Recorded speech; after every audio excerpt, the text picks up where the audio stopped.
What's good, everybody? Welcome to my channel. My name is JustClark, and today I'm bringing y'all along with a little, just a little practice, um, you know, session. Just doing it in the morning, getting myself back into, you know, getting into a consistent routine of practicing. Because there really are moments where you just forget and fail to be consistent with stuff, and then you realize how fucking important um, practice is, that you really need to touch up on your craft every day. I mean, even if you think about it, if you look at amazing athletes, they have to work on their skills every day. Like LeBron always, well, ideally, LeBron always would work out, even though he's considered to be, the greatest basketball player of all time. LeBron is my GOAT. I'm a bronzexual.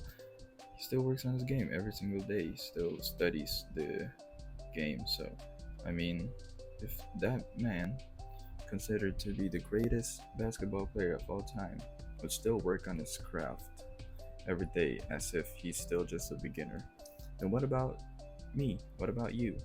Like, what are we doing, right? So, just take that into account.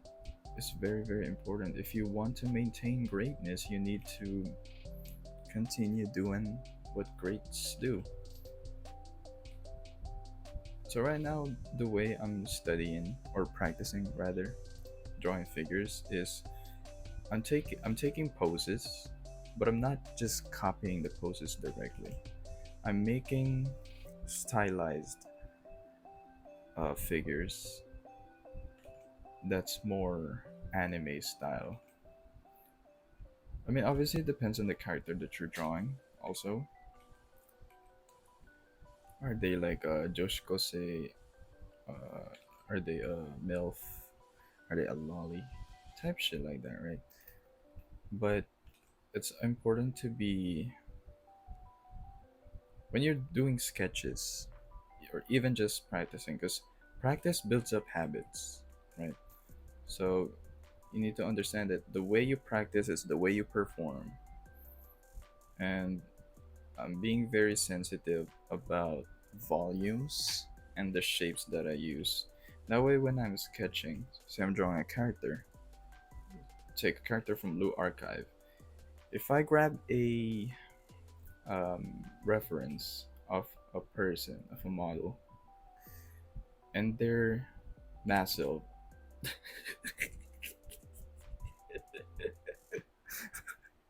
had no better words to use than massive. You get what I mean? If they're massive, like, and I'm drawing like Hoshino or Hina, that's gonna look wrong. That's not gonna be Hina. That's no longer gonna be Hiniature. That's gonna be Hinyamongus. That is a horrible joke. I wouldn't blame you if you unsubscribe. But, if I use that reference and just straight up copied it and then tried to force Hina on it, the character, it's gonna look wrong. And so you're gonna fail to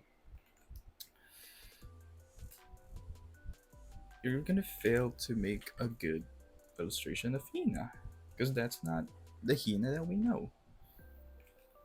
I mean, some people may be into that, but what you need to think about, like, what is your purpose of drawing the character? What do you want to show?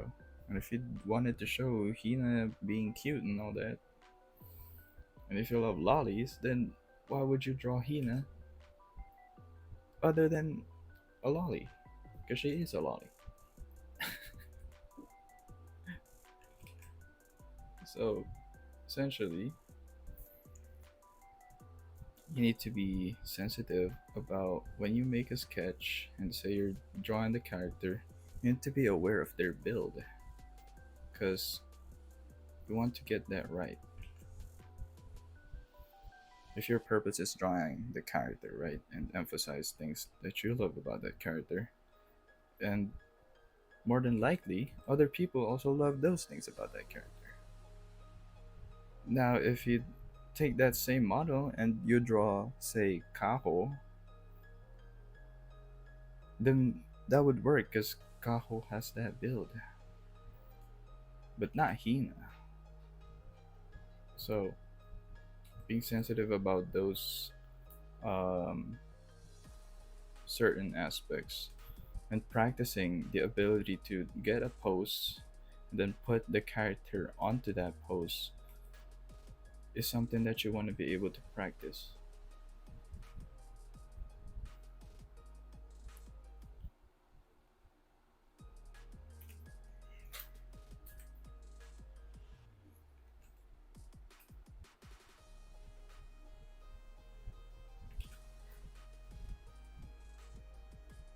So, yeah, that's really the main point right now.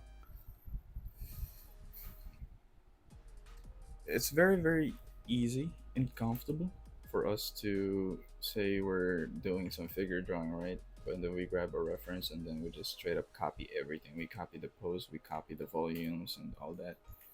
You need to learn to have a sense of detachment from the reference because when you do copy everything, it doesn't become a reference anymore. It just becomes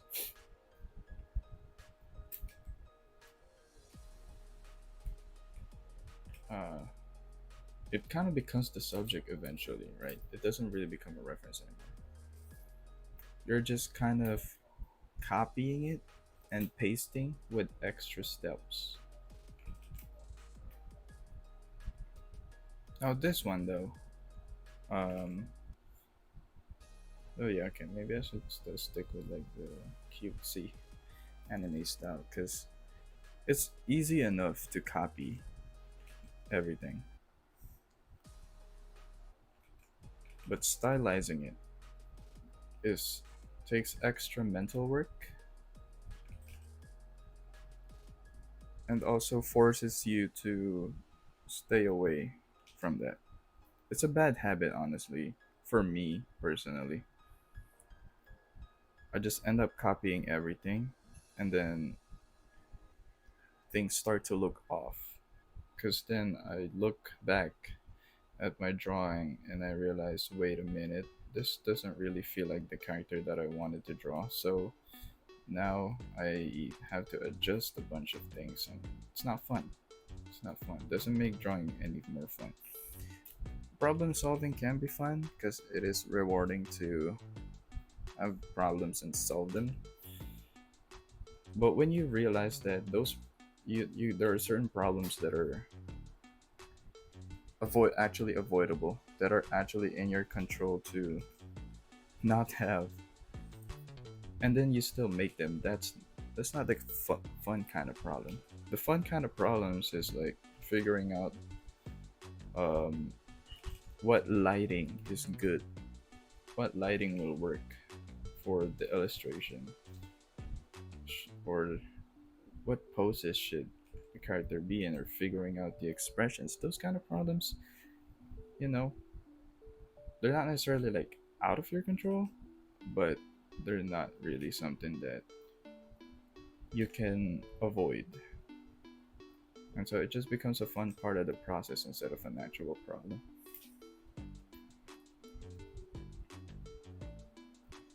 Like applying a formula kind of thing.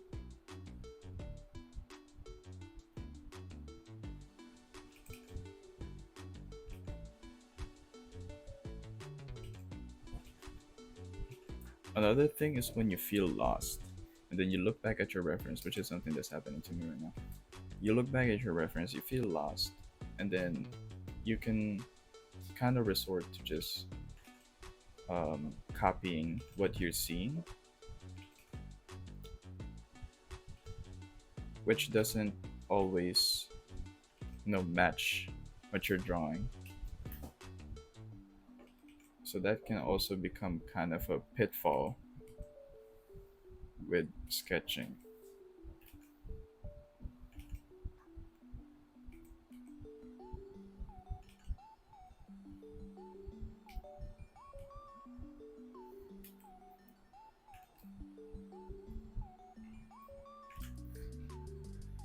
And I try to make as little erasures and edits as possible because that can't really translate when you're drawing traditional.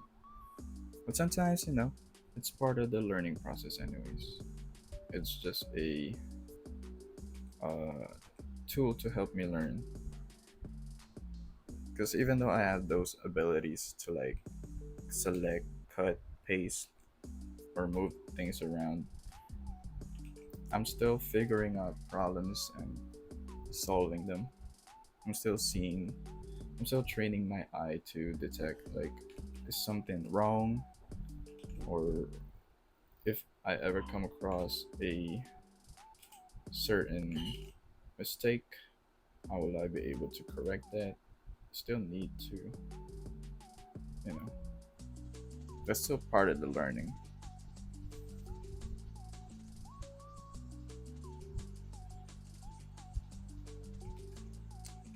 I really struggle with these poses with the arms.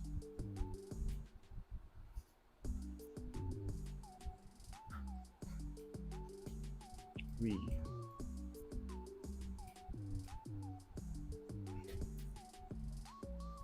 the arms like turning around like that. I do struggle with that quite a bit.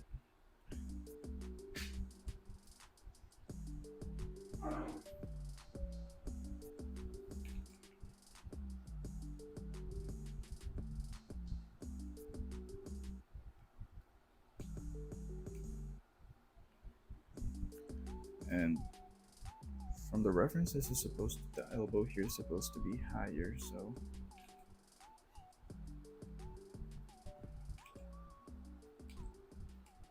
another thing that but I'll make a separate video about it. Right now, we're just working on the bare bones, the basics, just warming up. But I'll do another practice video where you actually put characters on.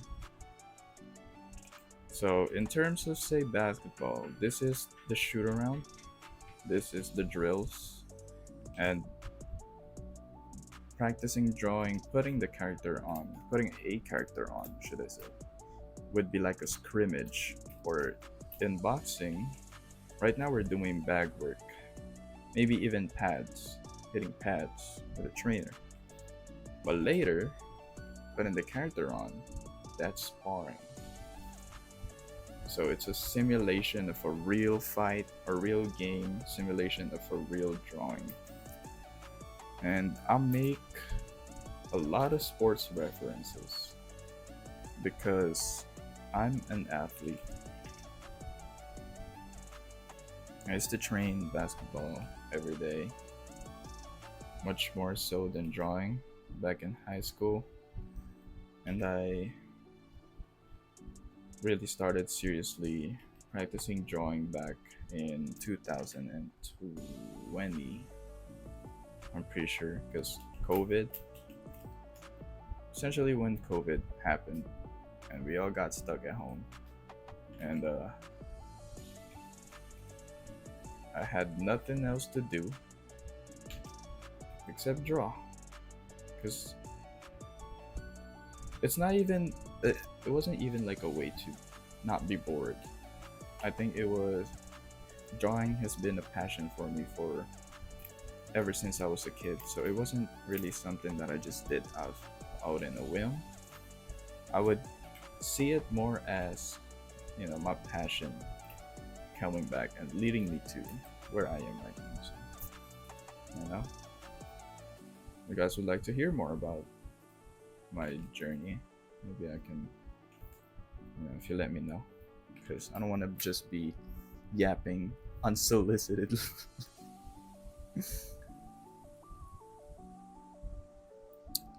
You know what I mean? I don't want to be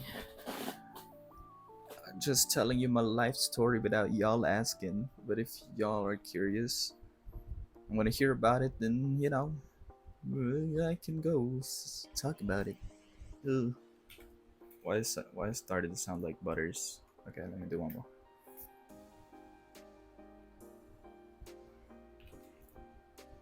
I just don't want people to fall into the trap of comparing your journey to somebody else's. Like to most people, um, it would seem like, oh, I'm professional, I'm really good at drawing, stuff like that. But honestly, I still can see myself as somewhat of a beginner. I think 3 years is just entry phase for as an artist, or I feel like in any skill, doing something for 3 years. But also, it depends on the quality and the time you've spent within those 3 years. I would say, yeah, even though I maybe could have done more, done better within the 3 years, um, damn near four, that I've been practicing drawing, I've been working as an artist. I would say all of those steps are necessary for my journey, and it can be a unique experience to me that I can share with people, and I have no regrets. You know, there's obviously personal stuff, relationships, things you have to deal with in just in real life that get in the way.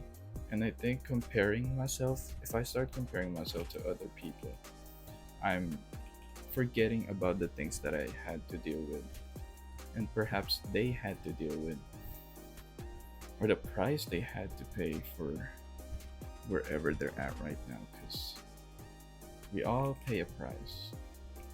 Sounds edgy as fuck. It sounds like John Wick, but there is a price for everything. You have to pay.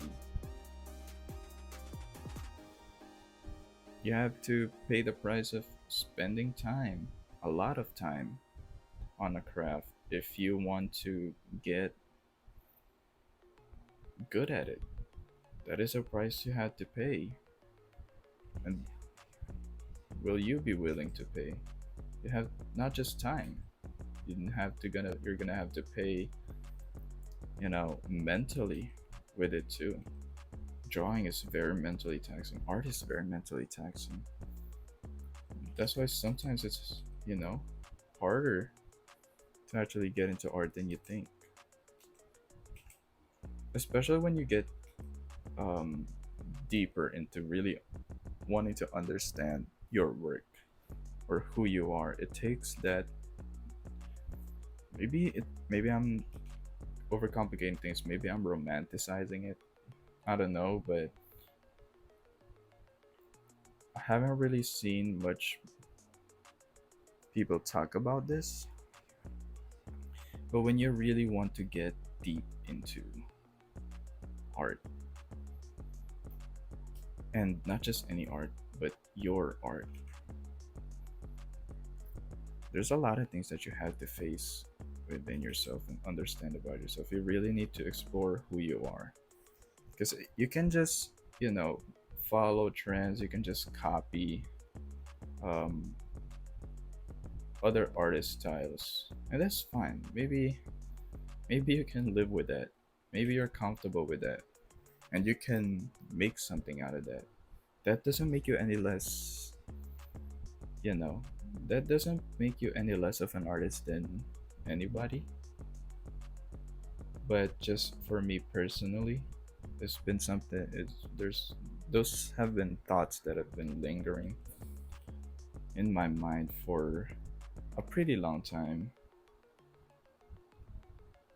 essentially the year. But you really have to explore yourself. Like, what do you want to be? What do you want to make? What is my art? What would make my work stand out from everybody else's? What makes my art not necessarily better than others, but what makes my art stand out as just me without comparing to anybody else, but just what makes my work mine, that I want to understand. And not necessarily capitalize on. But I think with that understanding, naturally, it will have an effect on really boosting my progress as an artist. When I just start to understand that, I can lean into that, I would say. And maybe that journey is a lot less of finding and adding, and a lot more of taking away. And by taking away is, I mean, taking away what isn't me, and like stopping myself from blocking that. When I'm drawing, I'd maybe think shit like, oh, X wouldn't do this, or this isn't right. But I'm taking away that power from myself. I'm taking away the ability for me to make decisions and figure things out on my own. Because you've been studying, I've been studying for such a long time that partly, you get stuck into what you believe is right or wrong, or you get stuck into the idea that there is a right and wrong when maybe in fact there really isn't. Because you could look at other more expressive works that fundamentally they are incorrect. Like the colors would not really make sense, they're not realistic, but you don't really make art to just be realistic, right? You make art because of art.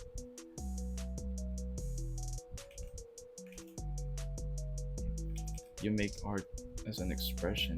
It does not have to replicate reality, it just has to replicate what you feel, what you think. And maybe that's really what art is. While there's fundamentals and all of that, obviously, there's the fundamentals. Those just allow you to articulate your ideas a lot better. Not necessarily,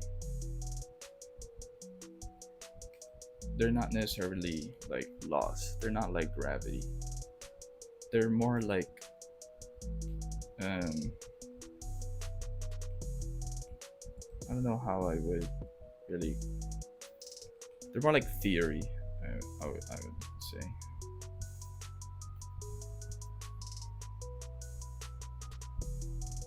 I was gonna say like they're more like physics, but like, you know, maybe physics is the study of the law of gravity, and I don't want to get too deep into it.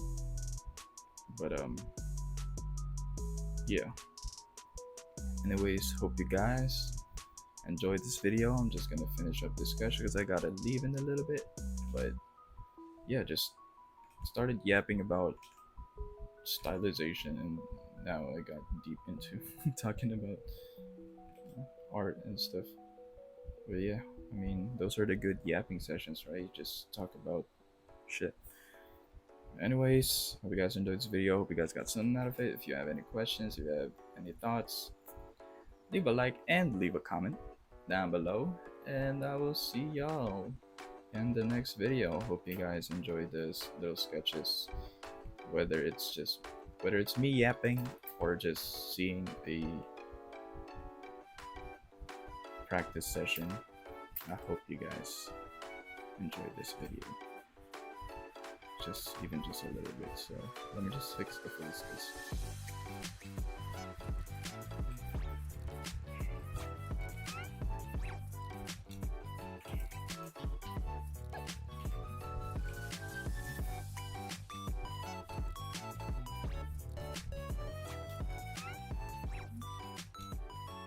Yeah, that's much better. Alright, I'm gonna say y'all. Yeah.